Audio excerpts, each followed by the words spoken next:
What's up, everyone? It's Alan's Movie Talk, back at it again.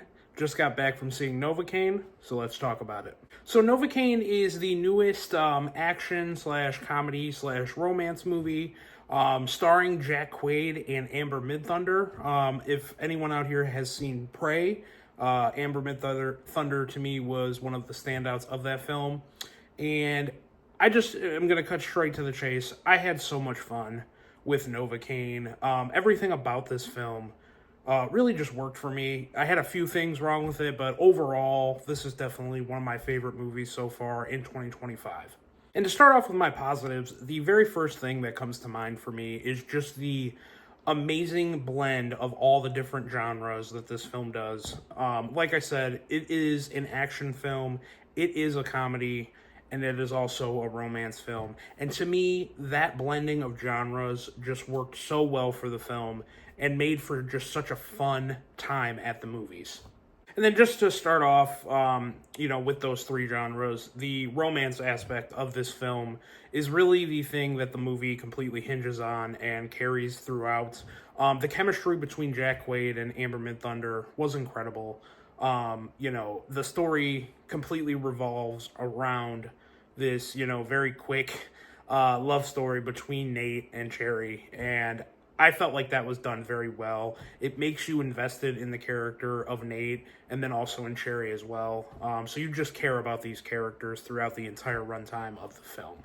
And then the action in this film, my God, it gets very violent, and it's in a good way. There is especially in the back half of the film, there's a lot of violence. There's a lot of action, and I felt like with the premise of Nate not being able to feel pain, that they really play well with that and allow for a lot of the action scenes in the film to get creative, right? I do feel like a little bit when it comes to the action that the trailer did give away most of the pretty good action scenes, but there was still some surprises when it comes to the action that they left in the film and didn't give away in the marketing. But yeah, this film gets gnarly with its kills, and it gets very creative with its kills. So that just made it very, very fun for me. And then the comedy in this film, worked very well for me. The theater I was in, I saw it in an advanced screening, and it was a packed house, and there was a lot of reactions that my theater had from some of the comedy that they had in this film. They have Jacob Balatone, I think that's his name. He played Ned in the Spider-Man films. I don't really think he did anything groundbreaking in this film. He kind of just played like an R-rated version of Ned. But the dynamic between him and Jack Quaid, to me, lended for a lot of comedy and a lot of the funny moments in the film. And then the way they did the comedy, too, was very subtle, especially with, Nate's condition, where he can't feel pain.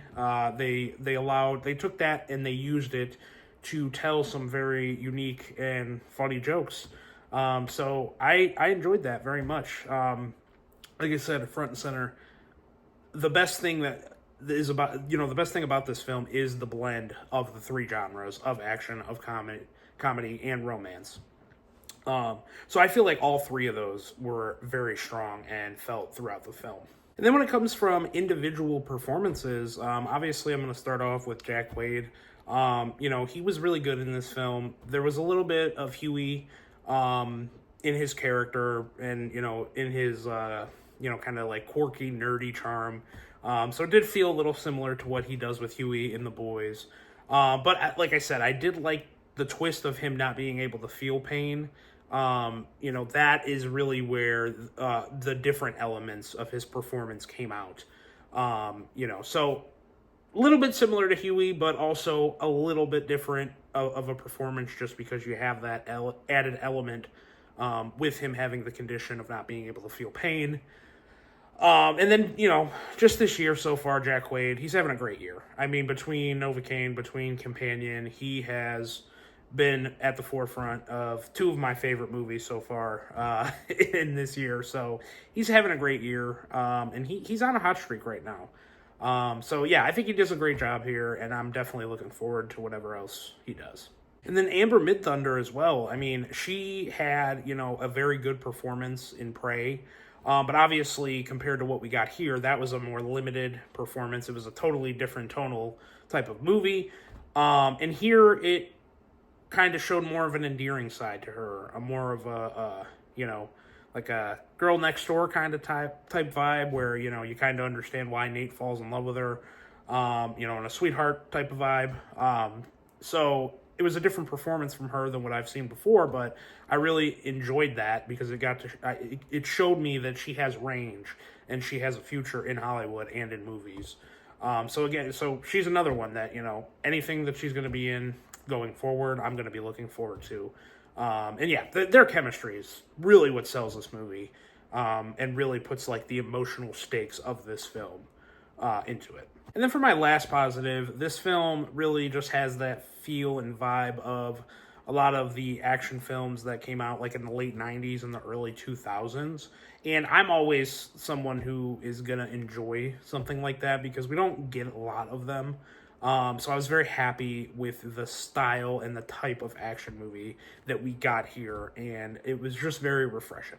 And I just like seeing these movies. So for me, that's always going to be a positive in it. There's been some comparisons for this movie to Crank, and I kind of see it, but it's not too similar to that. But it kind of does have that like same tone where it tries to blend the action, the comedy. This one gets a little bit more in the romance side, I would say, than Crank did. And then obviously the lead characters are completely different, really, as well. But it's kind of where it's got that same situation where there's like I don't know what the word I'm looking for, where like, he can't feel pain, and then in Crank he has to take the adrenaline to keep his heart rate going. Like, there's something there that balances it. And I felt like that just worked. And, I like those types of movies. I miss those type of movies from, 20 years ago that were made a lot more often than they are now. So anytime we get a movie like this, I want to champion it. I want these types of movies to do well at the box office, so we get these types of movies. But even though I am overall positive about Novocaine, there was definitely some little things that I, would definitely put in mixed or negative. And to start right off rip, Ray Nicholson is the villain of this film. It wasn't really shown in the trailers, but he was, it's on the IMDb. You can go look it up. It was announced that he's in this film, and he does play the main villain of the film. And I really liked his very small role that he had in last year's Smile 2. And that's Jack Nicholson's son, by the way, for anyone who doesn't know. Like I said, so I liked his role last year in Smile 2, even though it was very small. He gets introduced, the like catalyst event that essentially sets off the plot for this film. It doesn't really happen until like 30 to 45 minutes into the film. I mean, I could be wrong on that. It might have felt longer than it actually was. But it does take a bit to get to like the what's in the trailers, the bank robbery. It takes a little bit to get there. And then once he gets there, I think he's very charismatic, very energetic. He brings an energy to the film. But his performance felt like it was in a movie that was way more over the top than what everybody else was doing. So his performance did feel a bit off for me, even though I felt like comedically he did have some fun moments. I didn't think everything he did was terrible, but like overall his character, every time they cut to him, it felt a little weird. It didn't feel like the rest of the movie did. So that did bother me on a couple occasions throughout the film. And then also I will say that I did feel like the trailers actually did a good job at not revealing too much of the film's plot. It does give you the basic premise, it does give you the setup, and then it does show, scenes that are in the back half of the film. But there is a key kind of reveal that happens, towards like the halfway mark, roughly, that they did not reveal in the trailers, which I enjoyed. That was a pleasant surprise for me. But also, it is kind of like a revelation and a little bit of a twist when you find that out. I don't really want to spoil anything. And I felt as if the character that was involved with that twist, something bad happens, I'll just say that. And the character that's involved with it, I feel like the vibe of the movie doesn't, like, how the characters see this person, the consequences don't really ever happen, right? So that was a bit strange. Like, it was like, I feel like this character, I was a little bit more angry as an audience member at this character for something than anyone in the movie was. So that was a little bit weird for me. And then also too, that reveal is done, more for the audience and not for the characters. So it's also like, for most of the movie until the end, the audience is ahead of the characters on that reveal. So it just felt weird. And I know I'm kind of being vague here. I don't want to spoil anything. So this is my way of is best explaining it. But you'll know what I mean when you see the movie. Yeah, I just felt like the way that it positioned this specific character in the back half of the film was weird. And it just didn't necessarily work for me. And then the last negative for me, this is going to be really more of a nitpick. Novocaine, Nate, Jack Wade's character, and the people that help him along the way really get away and stretch credibility of things that they would actually get away with in real life. So again, that's a nitpick, but like there was a few times where I'm like, okay, you should be caught. The police should be catching you now at this point. And then just because of the writing and because we need them to move on with the story and escape, they get away. Again, that's really more of a nitpick. It didn't bother me all that much. But yeah, the realism wasn't really all there. This is a very over-the-top and fun movie. So, but overall, guys, I had a blast with Novocaine. Like I said, I think Jack Wade is now in both of my favorite movies of 2025 so far. This movie's a blast. Go see it in the biggest and loudest screen, that you can. I actually went and saw it. It was an advanced screening, and it was at a local theater of mine that is newer, that they just built and remodeled.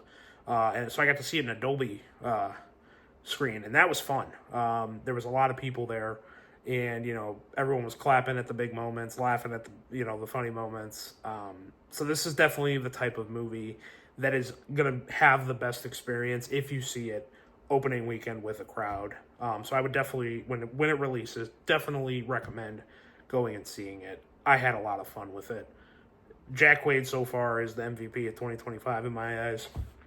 So yeah, on a rating scale, I'm going to give Novocaine a 4 out of 5. Thoroughly enjoyed it.